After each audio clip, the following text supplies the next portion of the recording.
Hello friends, आज मैं आपको एक जो मार्केट में बहुत ही महंगी चीज़ आती है, हम महंगा खरीद के खाते हैं, उसकी मैं आसान रेसिपी आपको बताने वाली हूँ। आप समझ ही गए होंगे। तो जी हाँ, मैं आज आपको घर पे काजू कतरी कैसे बनाएं उसकी रेसिपी बताने वाली हूँ, जो कि बनाने में बहुत ही आसान रहेगा और फटाफट हमें ज़्यादा महंगा भी नहीं पड़ेगा और फटाफट बनके तैयार हो जाएगा। तो ये काजू कतरी की बहुत इजी रेसिपी होती है, बट हम मार्केट से लेके आते हैं तो हमें लगता है कि ये कितना कठिन होगा बनाने में। तो आज मैं आपको उसकी इजी रेसिपी बताऊंगी काजू कतरी से। तो फ्रेंड्स, मेरे प्यारे भाई बहनों, अर्चना वेज किचन में आपका स्वागत है। तो चलिए, अभी मैंने यहाँ पे एक कटोरी मतलब 250 ग्राम काजू ले लिए हैं, एक कटोरी भर के काजू ले लिए हैं। और एक चीज का ध्यान रखना, ये मैंने फ्रिज से निकाले हुए काजू ठंडे लिए हुए हैं। अब आप सोच रहे होंगे कि फ्रिज में काजू रखने का क्या मतलब है, फ्रिज में काजू लिए हैं तो उससे क्या होगा। तो उससे ये होगा कि जब हम काजू को ग्राइंड करते हैं तो थोड़ा सा उसमें ऑयल छूटने लगता है, थोड़ा सा गीला हो जाता है। तो अगर हम थोड़े चिल्ड काजू लेंगे, फ्रिज से निकाले हुए ठंडे काजू लेंगे, तो उसमें मॉइस्चर थोड़ा कम निकलता है, तो हमारा पेस्ट जो है एकदम बारीक पिसता है। आप भी ठंडे ही काजू लें, क्योंकि उससे मॉइस्चर कम निकलेगा, तो आपका पेस्ट जो आप बनाएंगे वो बहुत अच्छी तरीके से बारीक पिसेगा। तो चलिए, अभी हम इन काजुओं को ग्राइंडिंग जार में डाल देते हैं और इनको थोड़ा करके मैं पीसूंगी, इकट्ठे नहीं पीसूंगी। थोड़ा करके मैं इसलिए पीस रही हूँ क्योंकि इकट्ठे पीसने से क्या होता है, वो पूरा एक साथ भर जाता है, फिर उतना बारीक नहीं पीसता है। तो मैं इनको थोड़ा करके डाल के पीसूंगी ताकि हमारा पेस्ट एकदम बारीक तैयार हो। तो चलिए, इनको पीस लेते हैं। तो ये देखिए, हमारा ये मिक्सचर बन गया है, हमने इसको ग्राइंड कर लिया अच्छे से।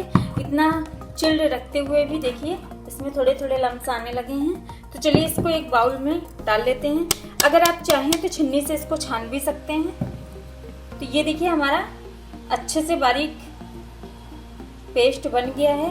तो चलिए, अभी इसको कढ़ाई में चढ़ा देते हैं, या आपके पास पैन हो जिसमें आप मिठाई बनाना चाहें काजू कतरी, उसमें आप इसको चढ़ा दें। और मैं यहाँ पे एक बड़ा चम्मच भर के मैं यहाँ पे मिल्क मेड का इस्तेमाल कर रही हूँ। आप चाहें तो पिसी हुई चीनी ले सकते हैं, या आप जलाव बना के भी काजू कतरी बना रहे हैं। क्योंकि आज मैं आपको इजी तरीका बता रही हूँ, तो मिल्क मेड भी सबके घरों में अवेलेबल होता है, तो मैं आज काजू कतरी मिल्क मेड से बनाऊंगी। तो चलिए, अभी बनाते हैं। तो यहाँ पे मैंने गैस पे पैन चढ़ा दिया है। अब हम ये जो अपना काजू का पेस्ट हमने तैयार किया था, इसको डाल के थोड़ी देर भुनेंगे। ज़्यादा टाइम नहीं भुनना है, बस थोड़ी ही देर इसको हल्का सा रोस्ट करेंगे। जो इसमें हल्के से लम्स आए हैं वो हम हल्का सा रोस्ट कर लेंगे, तो इसमें सब पूरा अच्छे से ड्राई हो जाएगा।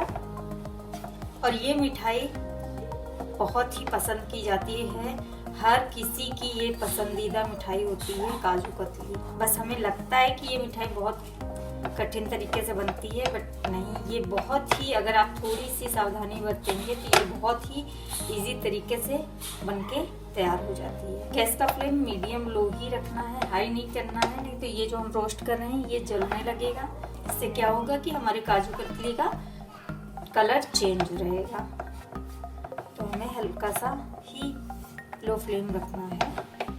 तो चलिए, अभी ये हल्का सा रोस्ट हो गया है, तो अब मैं इसमें ऐड कर दूंगी मिल्क मेड जो हमने निकाल के रखा था। आप चाहें तो चीनी को मेल्ट करके चीनी का पानी बना सकते हैं, इसमें घोल नहीं बनाने की ज़रूरत है।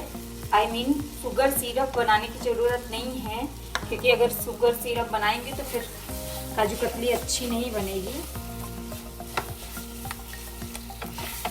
तो चलिए, इसको कंटिन्यू लो फ्लेम में मिक्स करते रहना है। इसमें सबसे ज़्यादा ज़रूरत मिक्स करने की होती है। तो ये देखिए, हमारा पेस्ट गाढ़ा हो गया है। अब हम गैस का फ्लेम बंद कर देंगे, क्योंकि अगर हम ज़्यादा इसको पकाएंगे तो ये बहुत ज़्यादा कड़क हो जाएगा, फिर हमारी काजू कतरी अच्छे से बन के तैयार नहीं होगी। तो चलिए, अभी इसको बाहर निकाल लेते हैं। तो ये देखिए, इसको हम ऐसे ही चलाते रहेंगे। अभी ये मेरा थोड़ा गीला है, तो ऐसे ही जब तक ये ठंडा नहीं हो जाता, तो इसको ऐसे ही हम चलाते रहेंगे ताकि ये अच्छे से हमारा सेट हो जाए। जैसे ही ये ठंडा होने लगेगा, हम इसको हाथ से थोड़ा सा मैश करेंगे ताकि हमारी एकदम सफ़ेद काजू कतली तैयार हो। अगर आपको एक इंस्टेंट काजू कतली खानी है, तुरंत खानी है, तो इसमें थोड़ा सा मिल्क पाउडर भी ऐड कर सकते हैं। और इसको हम रूम टेम्परेचर में ही ठंडा करेंगे। बिल्कुल भी मैं सजेस्ट नहीं करूँगी कि आप इसको फ्रिज में रख के ठंडा कीजिए, बिकॉज़ अगर आप फ्रिज में रख के इसको फ्रिज में रखेंगे तो इसमें पपड़ी पड़ जाएगी, तो फिर आपकी काजू कतली ख़राब हो जाएगी। तो मैं आपको सजेस्ट करूँगी स्पैचुला से ऐसे ही आप इसको मैश करते रहें, ताकि आपकी फर्स्ट क्लास काजू कतली बन के तैयार हो। अभी मैं इसमें ऐड करूँगी 1 छोटा चम्मच घी, जिससे कि ये जो हाथ में चिपक रहा है ये चिपकना बंद हो जाएगा। चलिए अभी घी को अच्छे से मिक्स कर देते हैं, ताकि ये जो हाथ में चिपक रहा है ये ना चिपके। आप चाहें तो इसमें इलायची पाउडर भी एकदम पिसा हुआ बारीक डाल सकते हैं, या गुलाब जल भी ऐड कर सकते हैं। अब हम इस पेस्ट को थाली में भी इसको ऐसे फैला के रगड़ सकते हैं। जितना हम मैश करेंगे उतना ही कलर इसका निखर के आएगा। या आप चाहें तो इसके ऊपर, यहाँ पे मैं बटर पेपर का इस्तेमाल कर रही हूँ, आप चाहें तो थाली में भी इसको थोड़ा ठंडा करके फैला सकते हैं। अगर आपके पास बटर पेपर नहीं है तो आप घी लगा के किसी भी चीज़ में, थाली प्लेट में, और ऐसे बना सकते हैं। तो चलिए इसको स्पैचुला से ऐसे फैला लेते हैं। स्पैचुला से भी जैसा हमें चाहिए वैसा, जितनी मोटी कंसिस्टेंसी हमें चाहिए। काजू कतली को हम ज़्यादा पतला नहीं करते हैं, जितना मोटा हमें चाहिए उतना हम स्पैचुला की मदद से, आप चाहें तो चम्मच में घी लगा के और फिर उससे भी फैला सकते हैं।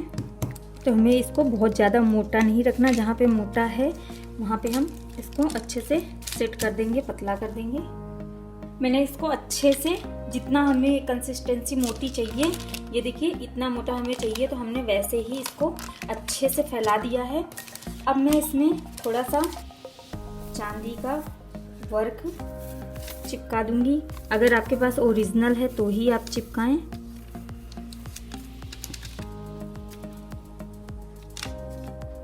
तो ये देखिए मैंने इसमें चांदी का वर्क अच्छे से चिपका दिया है। अब इसको हम स्पैचुला से ऐसे ऐसे थोड़ा सा प्रेस कर देंगे, ताकि ये अच्छे से चिपक जाए। और फ्रेंड, एक बहुत ज़रूरी बात है कि इसको हम सेट करने के, क्योंकि आप चाहें तो इसको एसी में रख सकते हैं, बट मैं कभी भी ये नहीं बोलूँगी कि आप इसको फ्रिज में रखें ठंडा होने के लिए।